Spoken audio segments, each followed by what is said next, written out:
Nu, kā mums iet ar atpakaļgaitas ātrumiem?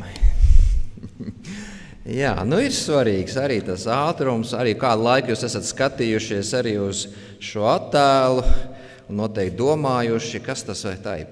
Tā kā priedi izskatās, tur ir vējš, ka pat arī tas kociņš ir tā kā vējam pakaļ tur tā kā aizgājis, jā, tāds.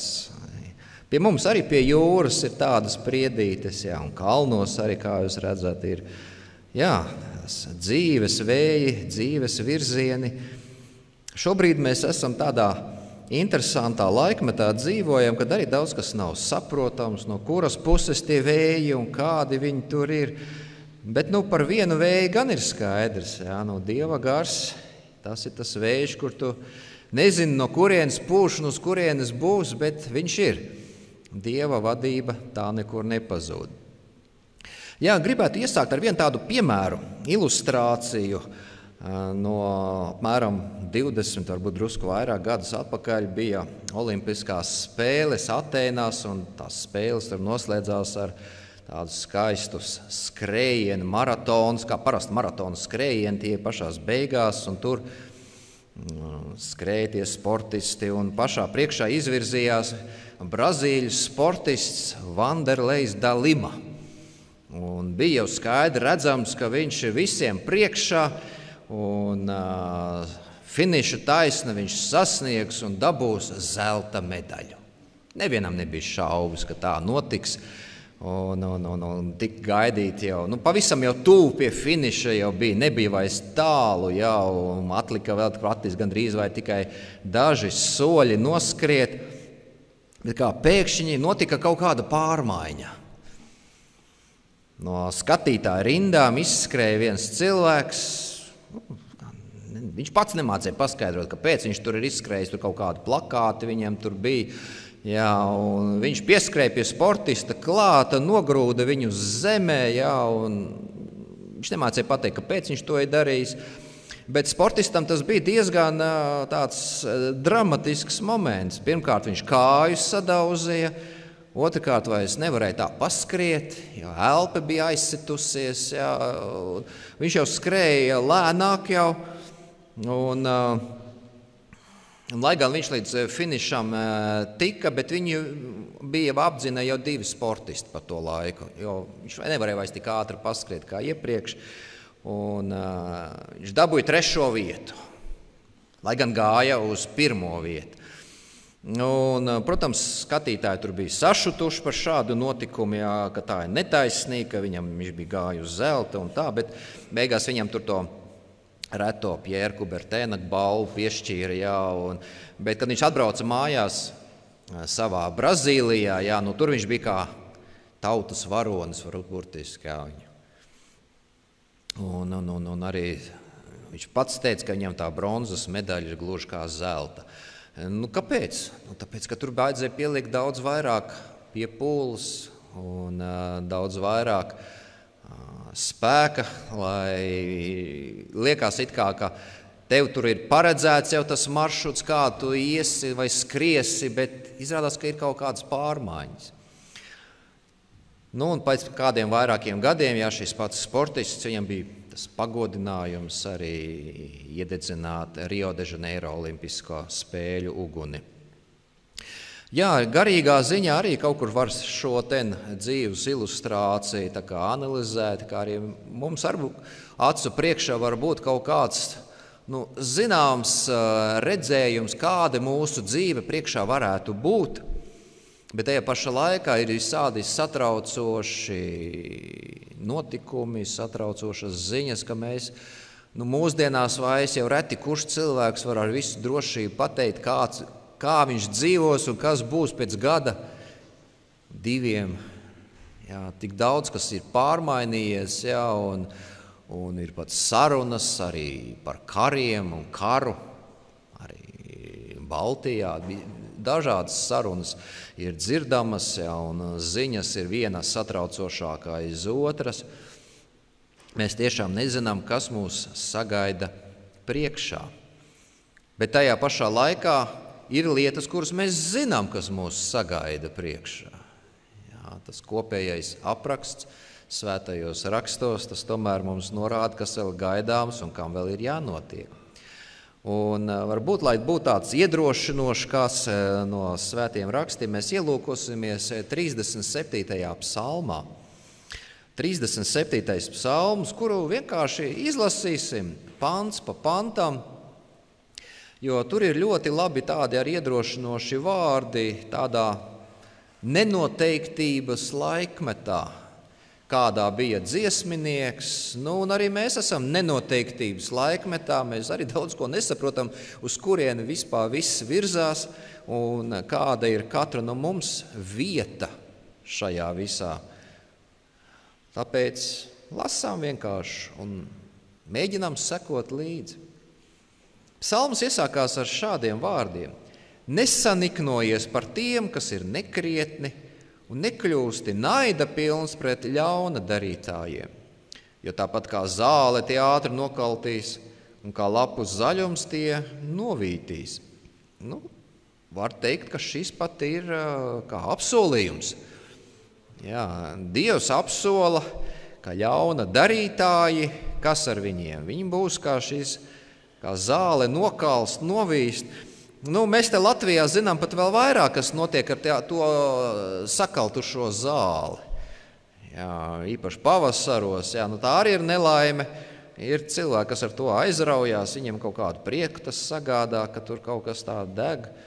Bet diezgan bīstama nodarbība. Jā. Bet katru gadu kāds pat iet bojā vai kaut kas tur stiek, ka mājas sadeg. Bet šajā psalmā ir šis salīdzinājums, ka bezdievi būs kā šī sakaltusī zāle, un no kuras nekas pāri nepaliek. Skaidrs, bezdievi, jeb netaisnie, ļaunie, tātad viņi būs kā šī zāle, bet kur tad mēs te būtu? Kāds padoms būtu mums? To mēs varam lasīt nākošajos pantos šajā pašā psalmā. Ceri uz to kungu un dari labu, paliec savā zemē un dzīvo ar godu, meklēs savu prieku savā kungā, tad viņš tev dos, pēc kā tavas sirds ilgojās. Jā, ceri uz kungu, dari labu, meklē prieku savā kungā, un te atkal ir apsolījums. Jā, viņš tev dos, pēc kā tavas sirds ilgojās. Jā, palikt zemē savā, dzīvot ar godu, meklēt savu prieku savā kungā. Brīnišķīgs apsolījums, ir ko pārdomāt. Īpaši šajā reizē, kad mums ir arī doma par piemiņas mielastu. Pavēli tam kungam savu ceļu un ceri uz viņu. Gan jau viņš tad darīs. Viņš tavai taisnībai liks starot kā gaismai, un tavām tiesībām kā saulainai dienai. Atkal te ir apsolījums. Mēs nezinām, kāds būs mūsu dzīves virziens, daudz kas neskaidrs, bet te ir padoms, pavēli, jeb nodod tam kungam savu ceļu. Ceri uz viņu, gan jau viņš darīs. Jā, saulaina diena te pat ir pieminēta. Šodien mums nav saulaina, bet mēs zinām, tur patās aiz mākoņiem jau saule vien ir. Ja mums būtu dota iespēja ar lidmašīnu pacelties, pavisam nedaudz virs Jelgavas, tur būtu zilas debesis un saulīte. Tālāk lasot, šajā pašā psalmā ir atkal jauki vārdi. Esi kluss tā kunga priekšā un gaidi uz viņu. Neesi sašutis, ja kādam laimējas un ir sekmes, nedz arī par vīru, kas dara blēdības. Atmet dusmas un neļaujies bardzībai, neiekarsti niknumā, jo no tā ceļas tikai ļaunums. Jā, ir kādi, kas ir cilvēki, kas dara varbūt kaut kādas aplamības, šeit pat ir pieminēts tur pašā vidū blēdības, ir tādi. Un pie kam vēl viņiem laimējas, kā mēs te arī lasām. Arī mūsdienās tādi ir. Cilvēki dara blēdības un viņiem laimējas. Ja? Un viņiem liekas, ka viņiem laimēsies vienmēr, un viņš turpina tās savas blēdības, domāja, ka tās sekmes tur viņam būs, bet mēs tikko redzējām tās degošo zāli, jā, tas ir tas nākotne, kādu gaida šādu cilvēku. Tāpēc te ir tāds padoms, ir atmest dusmas, neļauties bardzībā, jo dažkārt ir tā, ka, ja kādi kaut kur dara kādas blēņas un ļaunumu, tad par to gribās sarunāties vienam ar otru. Cilvēki satiekās un tad sāk stāstīt. Es tur ziņās redzēju, es tur ziņās dzirdēju, tur lūk tāds blēņders. Tas ir baigais razbainieks. Jā, nu tur, un tā sarunājās viens ar otru, un liekas, tas razbainieks paliek aizvien lielāks un ietekmīgs. Dažreiz arī kristieši par Sātanu tā sarunājās. Viņi tur stāsta, ko viņš tur ir darījis un šur ir darījis, un beigās liekas, ka tas Sātans ir aizvien tāds lielāks un melnāks paliek, jā, un pavisam jau bail dzīvot. Bail paliek dzīvot, skatoties uz visiem šiem skumjajiem, bēdīgajiem un ļaunajiem notikumiem, kādi notiek visapkārt. Bet lūk, te ir padoms, neiekarsti niknumā, neļaujies bardzībai, atmet dusmas. Jā, nav vērts sašust par ļaundariem. Viņi dara to, ko viņi dara, un tie, kas ir ļauni, viņi vienmēr ir ļauni darījuši. Tur pat nav jābrīnās. Drīzāk varbūt ir jāpieliek ticība, cerība, paļāvība uz to kungu, lai saredzētu Dieva darbus, saredzētu ko pozitīvu un labu virzienu, kur virzieties tālāk. Jā, esi kluss tā kunga priekšā. Jā, tās ir pārdomas. Jā, nevis kaut kas druģaini, kaut kas tagad tiek panikā darīts, jā, ka lūk, kaut kas šausmas visapkārt, bet esi kluss tā kunga priekšā un neiekarsti niknumā. Tādu padomu mums dod dziesmnieks šajā psalmā. Ļaundari taču tiks izdeldēti, bet kas gaida uz to kungu, iemantos zemi. Vēl mazu brīdi un bezdievīgā vairs nebūs. Tu raudzīsies uz viņa vietu, bet viņa tur vairs nesaskatīsi.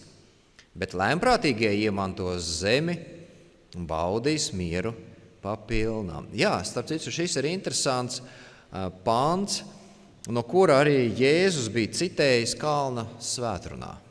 Tieši no šejienes tie lēmprātīgie iemantos zemi. Jā, tas nāk no šejienes, no šī psalma. Tātad arī pārdomas, kā mēs redzējām, pārdomas, esi kluss tā kunga priekšā, te ir līdzsvarota pieeja pie lietām, jā, neesi tāds, kas sasteigts, druģainis kaut kāds, jā, tur matus plēšot, jā, bet ir lēnprātība.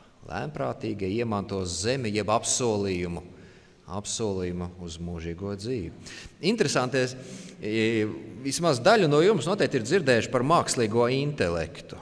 Jā, tā ir tāda lieta, viņu viegli atrast Google, jā, ieraksti tur to saukto ChatGPT kaut vai, jā, un tur var gan angliski, krieviski, pat latviski var uzrakstīt, pat var ierunāt, ja ir vēlēšanās. Jā, jautājumu, ko nozīmē, ka lēmprātīgie iemantos zemi? Es uzdevu šo jautājumu šim mākslīgajam intelektam. Pasaki, draugs, ko īsti tur?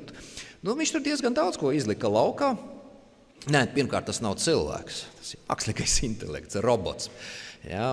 Nē, tur viņam bija atsauces uz Mateja 5. nodaļu, jā, tur viņš tur izlika visas rakstvietas tur laukā par šo. Bet vēl viņš tur paskaidroja, ka lēnprātība tā nenozīmē, ka tas cilvēks ir vājš vai pasīvs, bet tas attiecās uz pazemību, maigumu, gatavību pakļauties Dieva gribai. Lēnprātīgie ir tie, kas dzīvei tuvojās ar pazemīgu garu, kurus nevada lepnums, dusmas vai atriebība, kuri paļaujās uz Dievu pēc taisnības, nevis meklē to paši. Jā, un arī tas iemantos zemi, tas attiecās uz Dieva svētību apsolījumu. Tā vismaz tas mākslīgais intelekts paskaidroja, no kurienes viņš viņu ņēma. Ne jau pats izdomāja, jā. Tas jau viņš tur no Bībeles bija ņēmis, jau, un tur ir dažāda literatūra, praktiski uz visu, ko mūsu civilizācija saražojusi un ielikusi internetā. Mākslīgais intelekts analizējot, jā, to visu salikt. Piemēram, arī var uzdot jautājumu šiem pašam ChatGPT, jā. Kas ir svētā diena saskaņā ar Bībeli? Ko viņš atbild?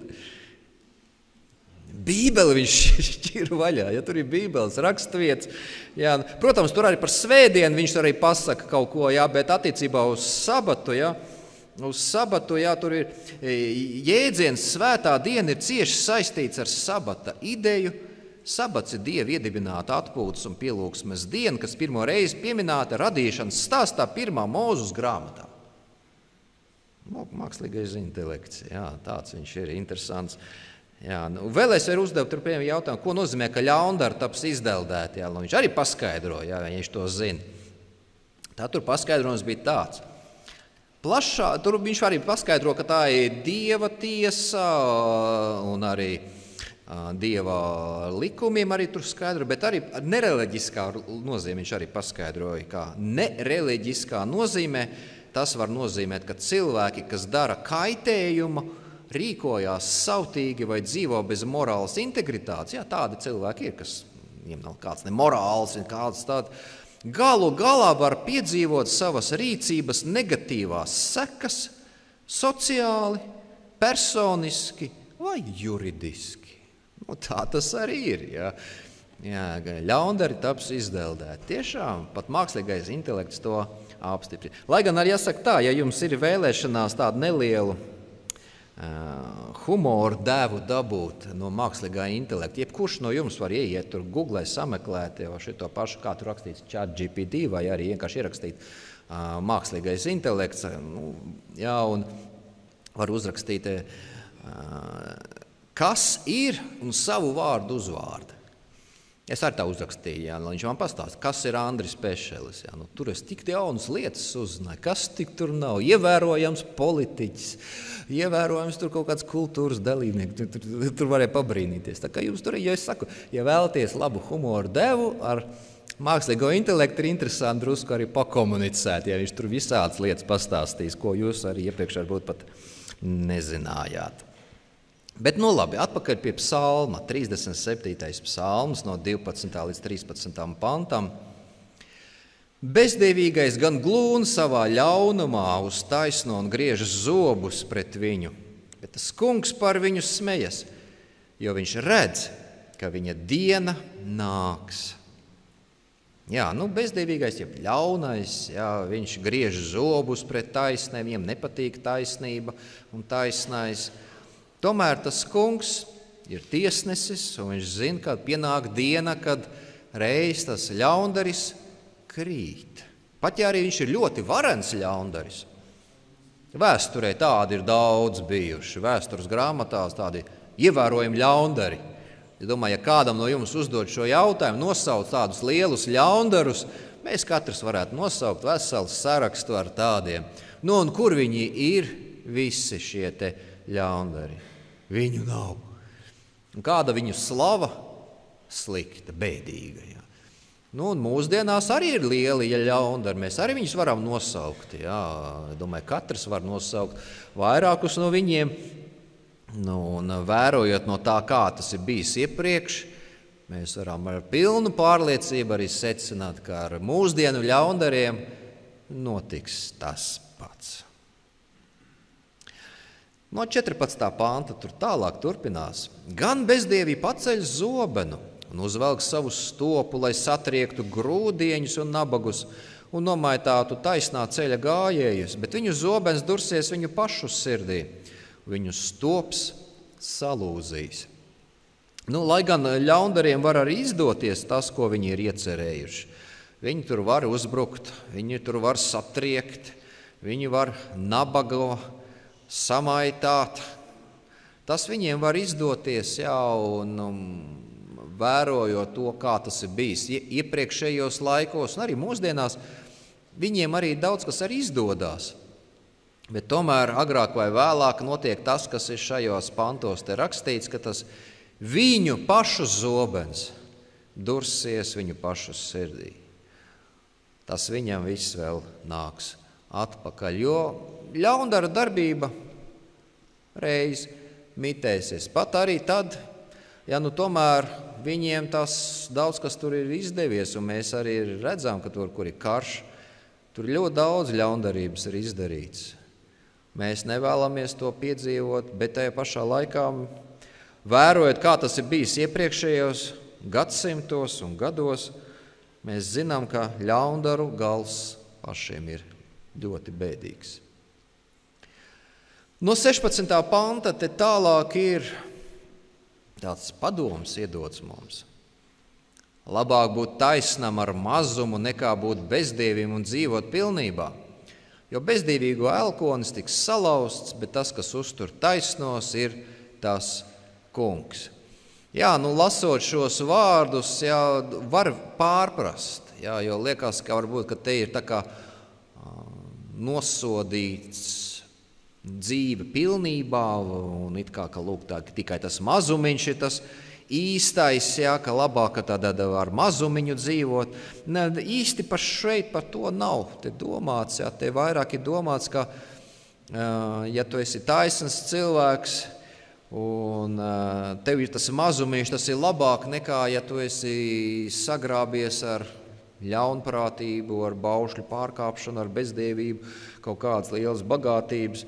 Te vienkārši te par to nolēsumu, kāds cilvēkam būs, uz to tas tiek attiecināts. Tas nenozīmē, ka lūk, te ir labāk būt vienkārši ar mazumiņu, ka mazumiņš pats par sevi būtu kāda vērtība. Nē, bet te ir drīzāk tas kontrasts.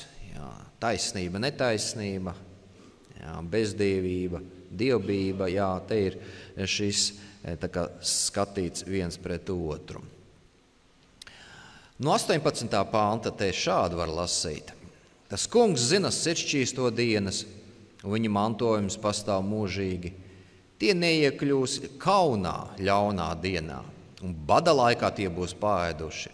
Bet bezdīvīgais iznīks, un tie, kas to kungu ienīst, būs kā salmi ceplī. Kā dūmi tie zudīs un izgaisīs. Šeit tā sākotnēji pieminētā tā doma par to zāli sakaltušo, šeit viņa atkal tiek pieminēta, bet te ir, ka kungs zina sirdsčīsto. Mēs esam tādi. Es nezinu, vai kāds tā varētu tā droši tā pateikt, iziet priekšā un teikt, es esmu sirdsčīstais.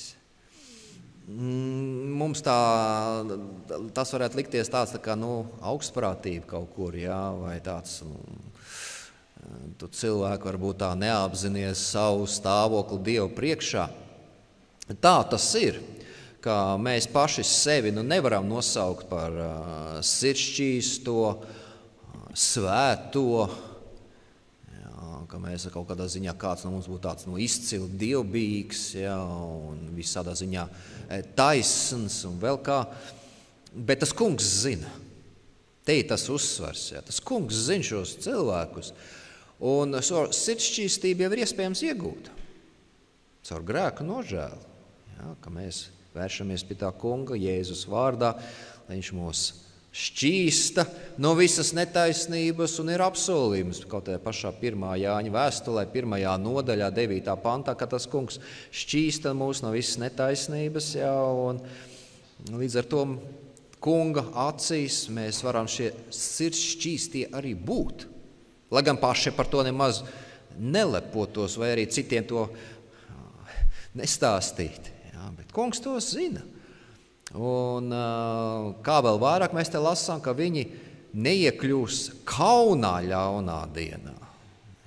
Tas arī tāds labs, brīnišķīgs apsolījums. Un bada laikā paēduši. Šī brīnišķīgi tādi iedrošinoši vārdi tikai no šī nelielā 37. psalma. Tur tālāk vēl ir teikts, tas kungs dara drošus vīra soļus, un viņam ir prieks par viņa ceļu. Kad viņš klūp, tas tomēr nenokrīt pilnīgi zemē, jo tas kungs tur viņa roku. Lai gan tie rakstīts ir tie vīra soļi, tikpat labi tur var arī ielikt, arī cilvēka soļus vienkārši, neizdalot dzimti. Kungs dara drošus ikviena cilvēka soļus. Un kungam ir prieks, ja šie soļi virzās tuvāk Kristum. Bet ja viņš klūp, viņš krīt. Ja kaut kas tur nenotiek tā, kā gribētos, ir kāda neveiksme, vai arī mainās politiskā situācija, mainās ekonomiskā situācija. Tu liekas, tu esi satriekts, tu vairs neko nevari, tu esi tā kā iesprūdis. Jā, bet te ir apsolījums, viņš nenokrīt pilnīgi zemē. Kāpēc? Tas kungs tur viņa roku. Tas kungs tur un arī viņš pats turās pie šīs stiprās rokas. Jā, viņš klūp, bet tomēr nenokrīt. Viņš paļaujās uz to kungu. Nākošajos pantos ir viens arī ļoti interesants novērojums. 25. 26. pants. Es biju jauns, kļuvu vecs, bet nekad es neredzēju taisno atstātu, nedz arī viņa bērnus lūdzam maizi.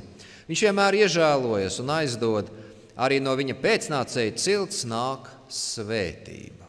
Jā, arī tāds interesants novērojums. Varbūt jūs arī esat to novērojuši.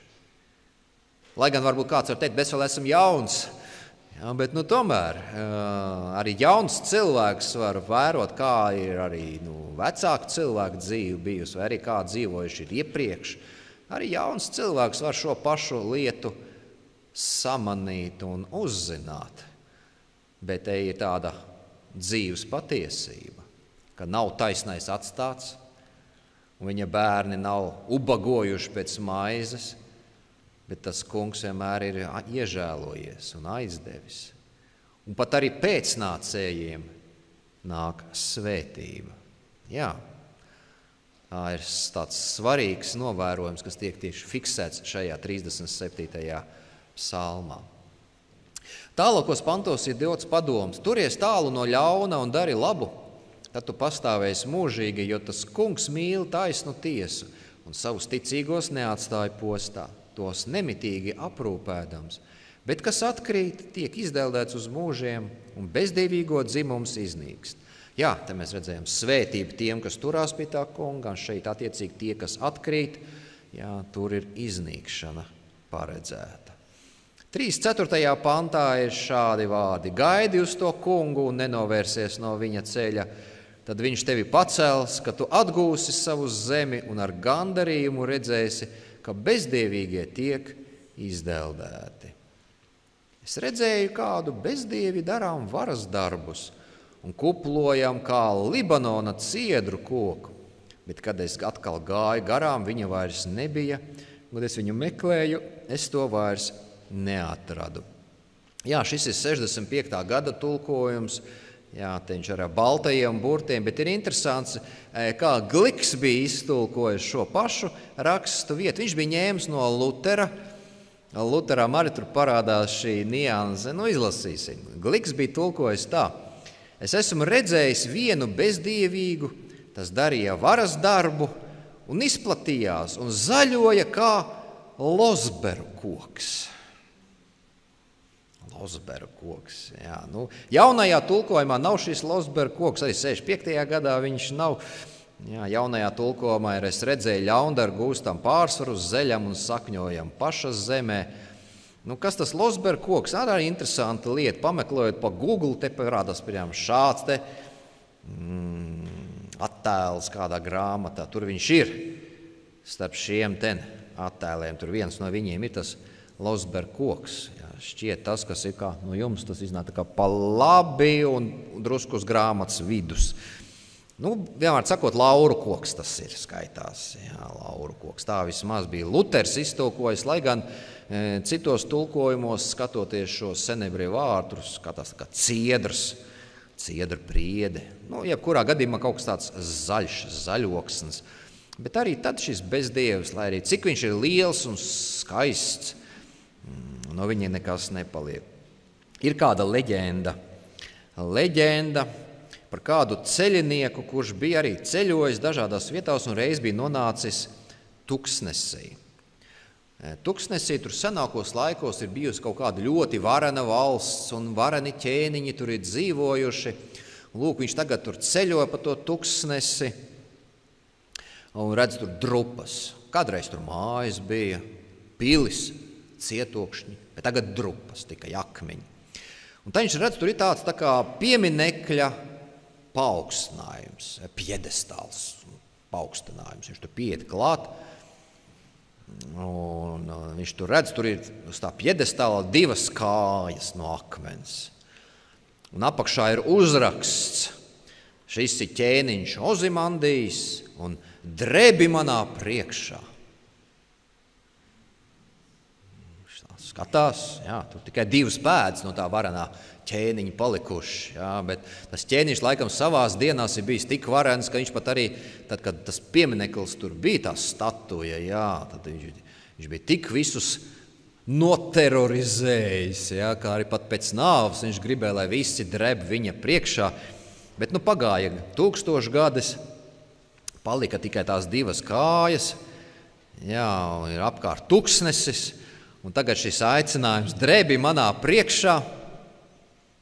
Kas tu tāds bija vispār? Jā, tas jautājums, jā, kas tu tāds bija? Jā, kur palika šis ten varenais ļaundaris? Jā, viņa vairs nav.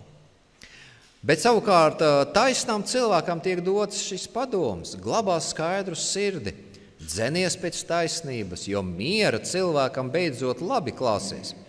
Bet grēcinieki visi kopā iznīks un bezdīvīgo pēcnācēji tiks izdeldēti. Taisnajiem nāk palīdzība no tā kunga, viņš ir viņu patvērums bēdu laikā. Tas kungs viņiem palīdz un tos izglābj. Viņš tos izglābj no bezdīvīgo rokas un sargā tos, jo tie paļaujās uz viņu. Jā, mēs dzīvojam tādā nenoteiktā laikā, kāds varētu pat teikt bēdu laikā. Ko tu gribētu sacīt tam kungam šajā laikā? Kas ir tavā lūkšanā? Jā, katrs no mums savā lūkšanā jau izsaka kādus savus vārdus, savas domas, varbūt pat bažas. It īpaši, ja to slikto ziņu apkārt ir ļoti daudz, kādas ir mūsu lūkšanas, mūsu lūgumi tam kungam, ko mēs viņam sakam, ko mēs viņam uzticam. Jā, ja mēs uzticam paši sevi, savu dzīvi un paļaujamies uz viņu, mēs varam atcerēties kaut vai šo pašu labo brīnišķīgo apsolījumu no šī paša psalma, ko Glika tulkojumā var izlasīt. Es esmu jauns bijis un arī vecs tapis, bet es neesmu redzējis to taisnu atstātu, nedz viņa dzimumu maizi meklējam. Jā, tas kungs ir patvērums bēdu laikā. Uzticies tam kungam, dari labu. Jāsaka tā, ka arī daudz kas no šī, ko es jums stāstīju, ir arī tajā manā grāmatā par Bībeles psalmiem. Arī rakstot šo grāmatu un arī lasot šos psalmus, arī tur varēja manīt, ka šie dziesmnieki, jeb autori, kas ir psalmus rakstījuši, viņi arī ir piedzīvojuši to pašu nenoteiktību, neskaidrību. Viņiem ir bijis stress, jā, daudz kas ir nezināms, nedrošība, vajāšanas, posts, bēdas, viss kaut kas apkārt viņiem. Un viss, ko viņi varēja sniegt un ko mēs arī varam lasīt, ir, ka ir taustāmā palīdzība, kas izpaužās cerībā un ticībā. Tas psalmos ļoti skaisti un skaidri ir izteikts.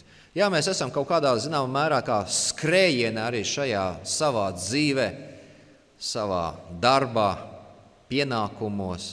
Kaut kur virzās mūsu kājas, un mēs ļoti ceram, ka tās ir pretī debesu valstībai. It sevišķi, ja mēs saskaņojam savus soļus, savas domas, vārdus ar to kungu un vēlamies nokļūt tur, kur ir viņš. Mācoties no viņa, mums ir brīvība sekot Kristum. Un mēs esam ļoti Dievam par to pateicīgi.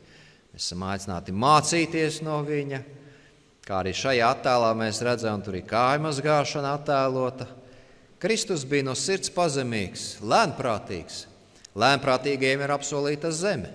Lēnprātīgajiem ir Dieva apsolījumi, kurus mēs vēlamies iegūt. Bet, ir vēl arī cilvēks nedzīvo no maizes vien, lai gan ir maize, kas simbolizē Jēzus Kristus, lausto miesu pie krusta. Mēs dzīvojam no katra Dieva vārda, Un arī vēlamies, lai Kristus mājo mūsos caur Svēto garu, pateicoties savām izlietajām asinīm. Lai tas notiek. Tādēļ mums arī ir piemiņas mieles šai reizē un arī kājmazgāšana paredzēta. Un lai tas viss mums ir svētās pārdomās.